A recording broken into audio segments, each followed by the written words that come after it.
अस्सलाम वालेकुम व्यूअर्स, औज़ु बिल्लाहि मिनश शैतानिर रजीम, बिस्मिल्लाहिर रहमानिर रहीम, अल्लाहुम्मा सल्लि अला मुहम्मद व अला आलि मुहम्मद कमा सल्लैता अला इब्राहीम व अला आलि इब्राहीम इन्नका हमीदुम मजीद।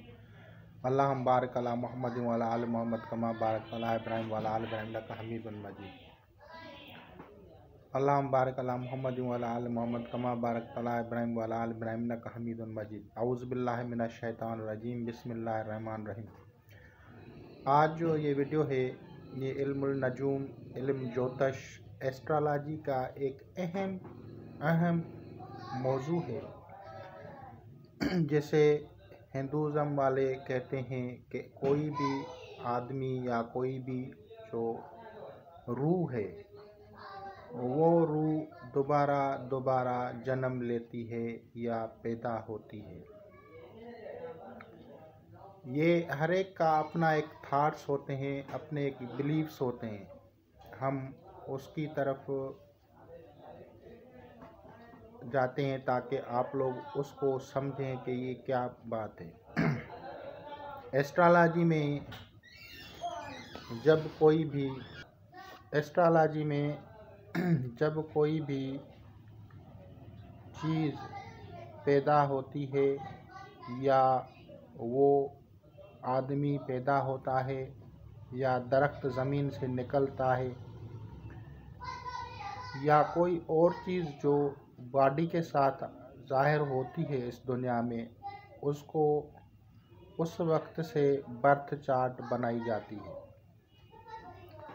बर्थ चार्ट के जो स्टार्टिंग पॉइंट होती है उसको ताले वक्त या पैदाइश की लगन कहते हैं। उस पैदाइश या जन्म के बुर्ज को और उसके सयारों के इल्म को एस्ट्रोलॉजी कहते हैं। एस्ट्रोलॉजी में जो दायरा 12 हिस्सों में तकसीम होता है, जिसमें सयारे गर्दिश करते हैं, उसके हिसाब से एक चार्ट बनाया जाता है। उन चार्टों में दरअसल सिर्फ ये नहीं है कि 12 हिस्से हैं, बल्कि उनमें मैंने पहले भी मेरी आप अगर वीडियोस देखेंगे तो आपको पता चलेगा कि उसमें 3 किस्म के मिजाज हैं: मैदनियात, नबातात, हैवानात। और इसी तरह 3 किस्म के जो हैं वो इसमें 3 किस्म के जो हैं वो ज़माने हैं: प्रेजेंट, पास्ट और फ्यूचर। उसको फारसी ज़बान में औताद, माइल औताद और ज़ाइल औताद कहते हैं, और उसे हिंदी ज़बान में काल, भूतकाल और भविष्यकाल बोलते हैं। जिस काल से आपको देखना है, जिस ज़माने को आप देखना चाहते हैं, उसके जो हैं हाउसेस होते हैं, वहाँ स्टार को देखा जाता है, और उन हाउसेस के जो स्टार्स कमज़ोर होते हैं या ताकतवर होते हैं, वहाँ से उसके बारे में पता चलता है। भूतकाल में अगर सयारे कमज़ोर होते हैं तो वो उनको जो उनके बड़े होते हैं, किसी के एल्डर्स जो हैं वो जुल्म करते हैं और लोगों को तकालीफ पहुंचाते हैं, तो उनकी बद्दुआएं भी जो हैं वो ज़ाहिर होती हैं। और भूतकाल में काल के जो अगर किसी ने इस ज़माने के भी हिस्से हैं, एक ज़माना बईद यानी बहुत बहुत बहुत पुराना भूतकाल, एक उससे थोड़ा कम जो है भूतकाल, और एक उससे थोड़ा कम भूतकाल। तो इस तरह ये 4 स्टेप्स में जो है, इसके पास्ट टेंस के भी 4 स्टेप्स हैं। तो उनको देखा जाता है। फिर किसी को मोहब्बत की बद्दुआ होती है, यानी किसी ने किसी के को मोहब्बत में धोखा दिया तो उसकी बद्दुआ अलग होती है। इसी तरह किसी ने अपने एल्डर्स को सताया, अपने बाबा माँ बाप को सताया तो उसकी बद्दुआ अलग होती है। और अगर किसी ने अपने अड़ोस पड़ोस को, करीबी साथियों को, किसी को दुख दिया तो उसकी बद्दुआएं अलग होती हैं। तो किसी ने अपने बहन भाई या रिलेटिव्स को तकलीफ़ दी तो उनकी बद्दुआएं अलग होती हैं। तो मतलब ये होता है कि जिसने जिस तरह की भी किसी को तकलीफ़ दी होती है तो उसकी वो बद्दुआएं होती हैं।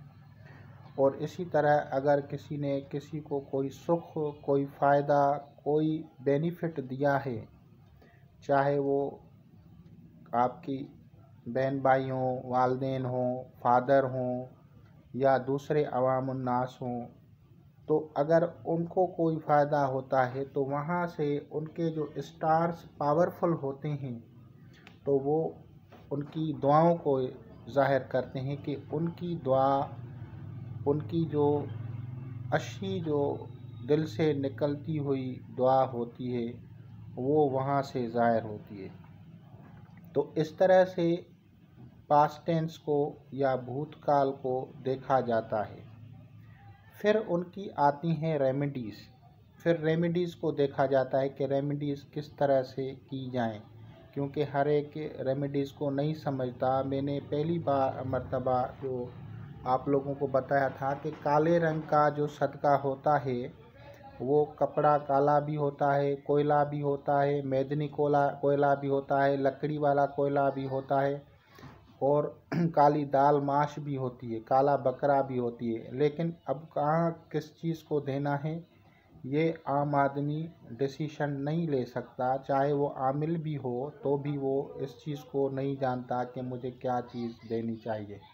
वो अपनी रूहानियत से देख सकता है, लेकिन इल्म नजूम की जो कैलकुलेशंस हैं उसके मुताबिक वो नहीं बता सकता। तो इस तरह से फिर इनको जो है इल्म नजूम की जिसको जानकारी होती है उसके मुताबिक वो इन चीज़ों को तो फिर उन चीज़ों को और उन सदक़ात को जब दिया जाता है, वो रेमेडीज़ जब दी जाती हैं तो उनके वो असरात बद जो होते हैं वो ख़त्म होते हैं। और फिर वो जो कुरानी ऐमाल होते हैं या अल्लाह ताला के अस्मा होते हैं वो भी उनके हिसाब से जो अलग, अगर कोई स्पिरिचुअल हिसाब से पढ़ना चाहता है तो वो मखसूस अस्मा जो अगर पढ़े जाते हैं तो फिर वो उन बद्दुआओं की जो है काट होती है। और वो नहुसत जिसको कोई बंदा झेल रहा है, किसी की औलादें भुगत रही हैं, वो कट जाती हैं।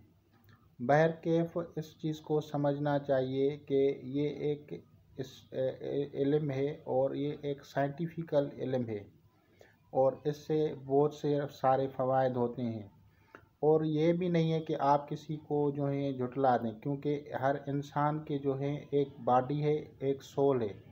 तो इसी तरह उनके ख्यालात होते हैं, एक शऊर है, एक लाशऊर है, एक तहत शऊर है।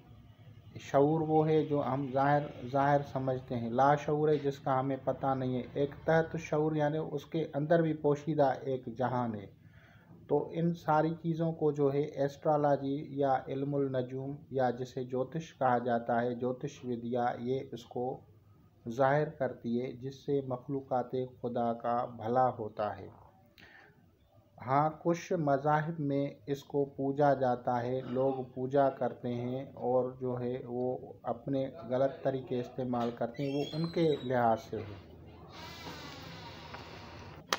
और इसी से इमराज का इलाज भी होता है, इसी से सेहत भी होती है, फिर दवाइयाँ भी लगती हैं। अगर किसी को कोई बीमारी होती है तो कोई बीमारी बद्दुआ का नतीजा होती है, कोई किसी तरह की मुसीबतों में होता है, किसी का कारोबार जो है ठप हो जाता है, किसी का कोई और मसला होता है। तो सब चीज़ को सहर और जादू नहीं समझें लोग। सब चीज़ को हर जब भी कोई चीज़ होती है कहते हैं भाई इसने बंदिश लगा दी, सहर और जादू है। तो ऐसे भी नहीं होता।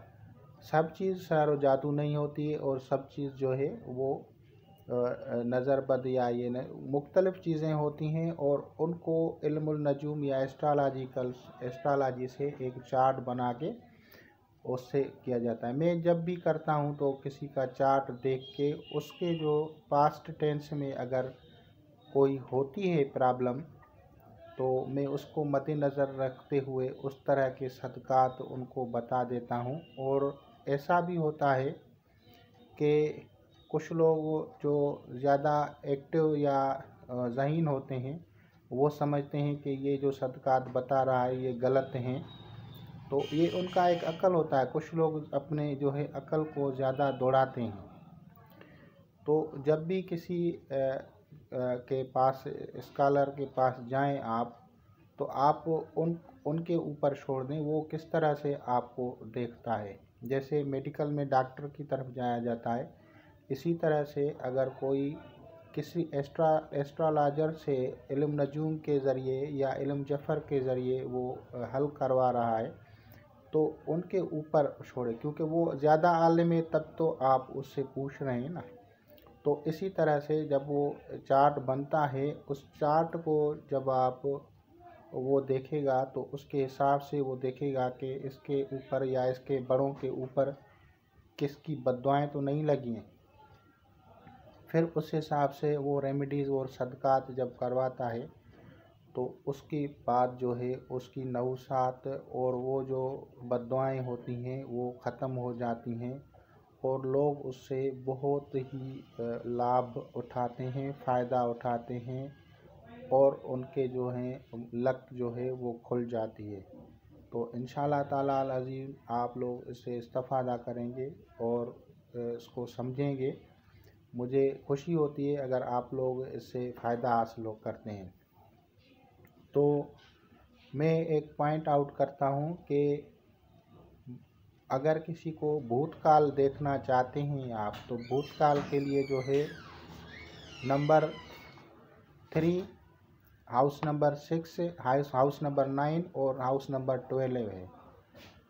यानी पहले खाने से जब हम देखते हैं किसी का ताले बना के या किसी के नाम का सरे हरफ बना के आप उसको, तो उससे भी, और अगर चार्ट बनाते हैं बर्थ डेट टाइम के साथ तो भी, तो उसका तीसरा खाना, छठा खाना, नवा खाना और 12वां खाना, ये जो हैं भूतकाल होते हैं। वहाँ जो सयारे बैठे होते हैं कमज़ोर, तो वो बद्दुआएं ज़ाहिर करती हैं। उल्टे होते हैं तो वो भी बद्दुआएं ज़ाहिर करते हैं। फिर उसको किस तरह से हैंडल किया जाता है, ये एक एस्ट्रोलॉजर इसको उसकी रेमेडीज़ करता है, और उससे जो है आपका भूतकाल में वो जो खौफनाक ख्वाब, वो जो परेशान कौन बातें होती हैं वो ज़ाहिर होती हैं, और उससे जो है फिर उसकी रेमेडी की जाती है, जिनसे उसका जो है मसला या परेशानियां ख़त्म हो जाती हैं। ख़ास तौर पे अगर 12 हाउस में अगर कोई वीक सयारा हो जाए, तो उस बददुआओं के नतीजे में या उसके जो परेशानियां होती हैं उसकी वजह बड़ी लंबी जो है जो बीमारी और कैद की सूरत में ज़ाहिर होती है। यानी लोग जो हैं मुकदमात में, कैद व बंद में, या इमराज़ कहना या पुराने बीमारियां जो होती हैं उसमें जो है मुब्तला हो जाते हैं। इसी तरह जिस तरह की वो होती है साइड इफ़ेक्ट्स, उस तरह के उनके असरात होते हैं, और उनके अलहदा से जो है रेमेडीज़ होती हैं। तो आप लोग इसको समझें, देखें, और एस्ट्रोलॉजिकल के आप एस्ट्रोलॉजी के बुक्स हैं तो वो भी रेफ़र करें। हमें कोई इससे एतराज़ नहीं है, वहाँ से देखें, समझें और लोगों की मदद करें। जो लोग समझते हैं इस इल्म को वो लोगों की मदद करें और मखलूक़ खुदा की खिदमत करें। खुदा हाफ़िज़।